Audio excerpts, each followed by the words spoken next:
ഇവരുടെ വീഡിയോ ഒന്ന് കാണിക്കാനാണ്. ഇടയ്ക്ക് വെച്ച് മഴയൊക്കെ പെയ്തപ്പോഴത്തേക്കും ഇവരെല്ലാം ഭയങ്കര ഡെസ്പായിരുന്നു. ഇപ്പോൾ മഴയൊക്കെ പോയപ്പോഴത്തേക്കും വീണ്ടും വിരിഞ്ഞ് വന്നു. ഇത് കാണുമ്പം ഇത്തിരി കുഞ്ഞന്മാരാണെങ്കിലും കാണുമ്പോൾ നമുക്ക് ഭയങ്കര സന്തോഷമാണ് കേട്ടോ.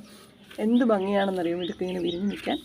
ഇതൊരു നല്ല കളറാണ് കേട്ടോ. എന്ത് രസമാണല്ലേ, സുന്ദരി കളറാണേ. ഇങ്ങനെ കളറിൻ്റെ കളറൊന്നും എനിക്കറിയത്തില്ല, പക്ഷേ ഒരു മജന്ത നല്ല കളറാണ്. ഇത് പെട്ടെന്ന് എന്തായാലും ഒരുപാട് മഴയൊക്കെ ആണെങ്കിലും അതൊക്കെ അതിജീവിച്ചു വന്നിട്ടുണ്ട്. ഇനി വേറെ ഒരെണ്ണം കാണിക്കാം. കണ്ടോ, ഇത് നമ്മളൊരു പെട്ടിയിൽ വളർത്തിയിരുന്ന 10 മണികളാണേ. ഇത് മഞ്ഞയാണ്. ഇതുണ്ടോ, പുതിയൊരു കളർ, ഒരു ലാവൻഡർ പോലത്തെ കളറാണ്, പക്ഷേ വീഡിയോയിൽ ലാവൻഡറായിട്ട് തോന്നുന്നില്ല. കണ്ടോ, നല്ല കളറിങ്ങനെ വിരിഞ്ഞ് നിൽക്കുക.